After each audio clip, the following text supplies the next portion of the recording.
Hi everyone, thank you for watching. My name is Sam Olson. I am a licensed insurance agent that specializes in all things Medicare. And today we are going to be talking about Part B. We're going to kind of dive deep in and I'll point out some nuances and hopefully explain how this might apply to you. And so what we're going to cover today is three areas. One, what does Part B cover? Two, what are the costs? And three, some additional considerations that you need to be aware of when thinking about Part B. So what does Medicare Part B cover? Well, for starters, Medicare likes to call this medical insurance. What does that mean? I don't know. Well, it's a pretty vague term, and so what we're going to do is go through all of the benefits and show you exactly what it covers. So you can use Part B to go to the doctor. It can be used for lab work, x-rays, preventative services, physical therapy, durable medical equipment, outpatient surgery, chemo, dialysis, radiation. And this is how I like to think of Part B, is all of your outpatient care for the most part. And you can see that outpatient care can be as something as, a small checkup, a wellness exam, or it could be as large as an outpatient surgery or perhaps chemo or radiation, something like that. Okay, so it's very important to have Part B, and the costs associated with Part B can range depending on which service you're using. And we'll talk about that a little bit more. Now, it is important to note that there are over 20 services provided at no additional cost to you under Part B.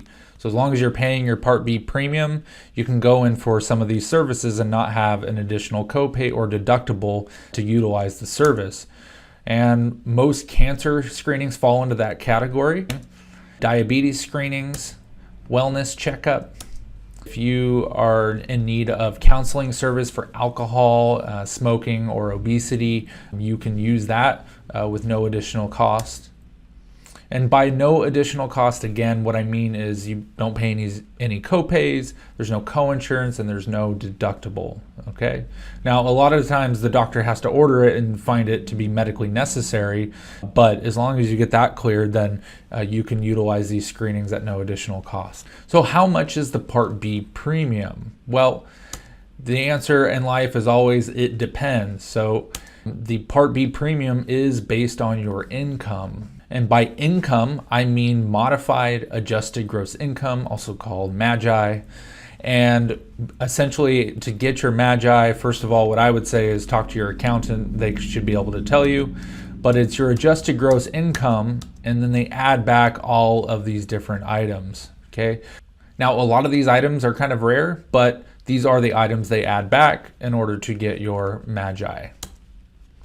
Okay, and these are the associated premiums here on the right-hand column. And you just look at your income. If you file an individual tax return, you would go to your income and see which one it is. And by the way, it is income from 2 years prior. So it's your MAGI from 2 years prior. And you can find out how much you will have to pay according to your income. If you file a joint return, it's this middle column here.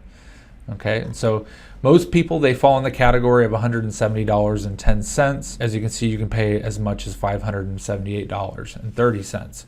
So it can range, and it's important to note that these numbers usually go up a little bit every year. This year, we saw one of the largest increases from $148.50 all the way up to $170.10. So almost a 15% increase. That was a big jump. But what is the cost sharing for Part B? Meaning, what is your responsibility and what does Medicare Part B pay? Well, you first have to pay a $233 annual deductible. This resets every January 1st. Once you meet that deductible in a calendar year, then Medicare services start to kick in. Now, once you pay that deductible, you are responsible for 20% coinsurance, okay? And there's no cap on coinsurance. So it's not like there's a maximum out of pocket unless if you have a supplement to help cover these items. Another thing that you should be aware of, but don't be too concerned about, is doctor excess charges. These are pretty rare, but essentially what they are is if the doctor does not agree to Medicare pricing, but they still accept Medicare, but they're just saying, hey, we're going to charge more than what Medicare says it should cost, then you have to pay not only the 20%, but you also have to pay the difference between what the doctor charges and what Medicare says that service should cost. Again, this is pretty rare. I pulled the data from the Medicare website. Roughly 97 to 98% of all doctors that accept Medicare also accept Medicare pricing, also known as Medicare assignment. So now we're going to go over some additional considerations that I think you should be aware of when you're navigating through Part B. And that is, what if your income changes significantly? Do I still have to pay that higher premium? So let's say you were in a higher income bracket, but then you retired, or your income changed drastically for whatever reason. Do you still have to pay that higher premium, or can you appeal it and have it adjusted? And we'll talk about that. Then we'll also talk about the problem with enrolling into Part B too late. Everyone seems to know that there's a penalty associated with enrolling late, but there are also big delays that could happen if you wait too long. So we'll talk about that. And then we will go over the Medicare supplements and show you how this can help cover most of your Part B costs, okay? So what if your income changes? Well, you may qualify for what is known as a life-changing event. And so what are those life-changing events? Well, you could have recently gotten married. And so this is an interesting one. Let's say you marry, and prior to marriage, you were in a higher income bracket as a single person, but then you get married and that person doesn't earn an income or earns a very small income. Then you would be pushed into a joint tax return, assuming you file for joint taxes, and then your income expansion goes a lot higher, so you might be pushed into a lower Part B premium of $170.10.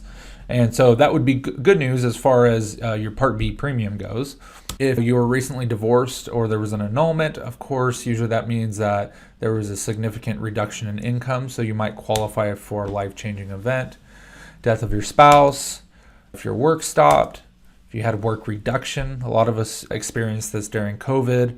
If you had a loss of income producing properties, and so if you were collecting rent on one of your rental properties and you're no longer doing that, you may qualify for a life-changing event. Loss of pension, that's a big one.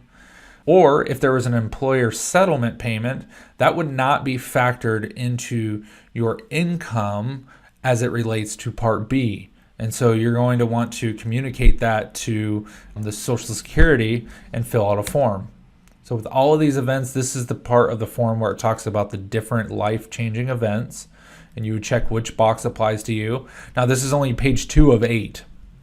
So there are more forms to fill out, but if you need this form, you can just Google SSA-44, and I'd be willing to bet my bottom dollar that that form would pop up. If not, you can go to the Social Security website and search it that way, okay? All right, now we're going to move on to Part B late penalties and what they are and how much and how you can avoid them. So how much are the Medicare late penalties? Well, it's 10% more for every year you were eligible for Part B and did not have employer-based coverage, and they are permanent. Okay, so they stick with you for as long as you have Part B. So let's say you went 2 years without Part B and you did not have an employer-based coverage, health coverage, you would pay 20% for as long as you have Part B. And so that 20% is multiplied by $170.10, assuming that that is your income bracket. And so you would pay an additional $34.02 per month, okay? Now, it's always going to be 20% of the premium. So as these premiums increase, that means that the penalty also increases. So keep that in mind. Now, how do we avoid Part B late penalties? Well, if you know you're not going to have employer-based coverage, then you should enroll 3 months prior to turning 65, the month you turn 65. Okay, so if your birthday is in June, for example, the first month you could enroll in is March, April, May.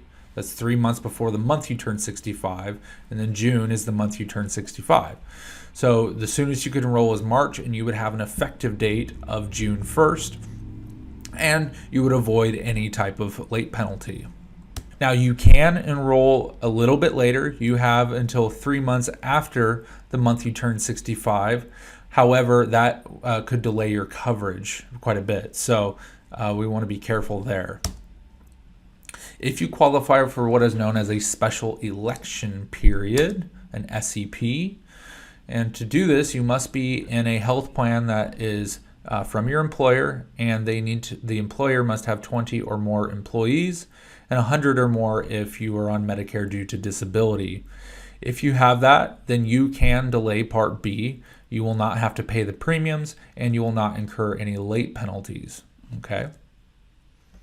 Now, keep in mind, COBRA and retiree health plans are not considered health plans based on employment.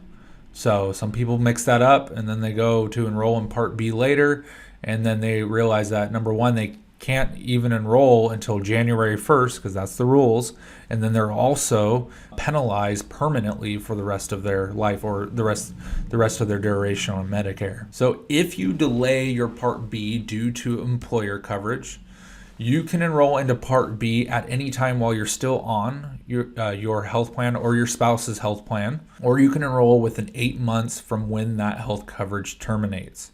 Okay, and you can also set it up to where you can have it start on the date when your health coverage ends, assuming that you know that information. And generally speaking, when you're using a special election period to enroll into Part B, your coverage will begin the month after you enroll. So there won't be any delays there as long as you enroll within that 8-month window. So Part B enrollment delays, we'll talk about this in a little bit more detail. If you are enrolling when you first turn 65 because you know you're not going to have health coverage by your employer, or you don't want to have it, whatever the case may be, if you enroll the month before you turn 65, coverage begins the month you turn 65, okay? And it's always the first of the month. Now, there is an exception to that. If your birthday lands on the first of the month, meaning your birthday is like June 1st, for example, your Medicare coverage, it's kind of screwy, I don't know why, but it begins a month earlier. So it would begin May 1st, all right? So I see that every now and again, and it kind of works out for some people, especially if they're going to save money by going on to Medicare. But anyways, if you enroll the month you turn 65, coverage will not start until a month later. If you enroll 1 month after you turn 65, you're not going to get coverage until 2 months after you enrolled. If you wait until the second or third month, you have to wait 3 months after signing up before your coverage can start. Okay, so if you're not careful, you could have a window where you don't have any health coverage. And so if you miss this window, either that initial enrollment period, which is when you turn 65, or your special enrollment period, which is that 8-month window after your health coverage ends from your employer, you will have to enroll between January 1st and March 31st. And then your Medicare coverage doesn't begin until July 1st. So that could be potentially over a year without any health coverage, depending on where your birthday lands. Okay, so very important to know when to sign up and to just get it taken care of, assuming that you're going to go on Medicare. Okay, so now we're going to talk a little bit about Medigap plans, which is also known as a Medicare Supplement. And this is going to help cover most of the Part B costs. And so we'll just go over here down to the second line here, Medicare Part B coinsurance or copayments. Most of the plans cover them 100%, except for plans K and Plan L. Okay, and to make it easy on you, Plan G and Plan N are the most popular plans. Plan F is the most comprehensive coverage. However, it is no longer available to those that have just turned 65 past 2020. Okay, but the only difference between Plan G and Plan F is that Plan G requires you to pay that small $233 deductible. Okay. Now, Plan G also has a high deductible option, so you would have to pay for all of these items here on the left until you meet the $24.90. Once you meet the $24.90, Medicare kicks in, and you don't pay any more for that given year. Now, it resets every January 1st. okay, no matter what. So if you started your plan in December and you had some medical expenses, that would go back to zero come January 1, all right? So a lot of my December babies, they get kind of frustrated with that, but that's just the way it works, okay? The trade-off for the high deductible version is that you pay a much lower premium, okay? In our area, it's like $40 a month. Some areas it's $30, some it's $50. It just depends on where you are versus paying for a supplement. Here in the California area, they range from $130 to like $200 a month. So it just depends. Now, Plan N doesn't get enough attention, I don't believe. I think it deserves a little bit more credit. Reason being is that the premium is lower than Plan G. The difference is that you have to pay $20 for office visits and $50 for emergency room visits. Okay. The other thing you have to worry about is the $233 deductible, which is the same for Plan G. Okay, but you also have to worry about doctor excess charges, but again, I think that's kind of rare, so it's not really something that I would worry too much about. And you can simply go to the Medicare website to figure out which doctors accept a Medicare assignment, so you can avoid that. The other nice thing about Plan N is that we're seeing less and less rate increases. And so I always tell people, hey, if you are not seeing the doctor frequently and you consider yourself to be generally healthy, now none of us have a crystal ball, we all know that, so things can change, but you may take the risk to save a little bit more money and go with Plan N. Now, you could still be extremely healthy, but in your mind you have a greater peace of mind by going with Plan G, and that's okay too. All right. So you're talking about maybe a savings of $40 a month, somewhere in there, but you may have larger savings over a lifetime because we're seeing less rate increases with Plan N. So that's all I have for Medicare Part B. If you have any questions, you can reach out to me directly via my office, or you can schedule a free consultation online. I can meet you via Zoom, over the phone. Depending on your area, we can meet in person as well. I am licensed in the state of California, Texas, and Colorado. I thank you so much for watching. I hope this was a help for you. Again, if you have any questions, please feel free to reach out, and we will see you next time.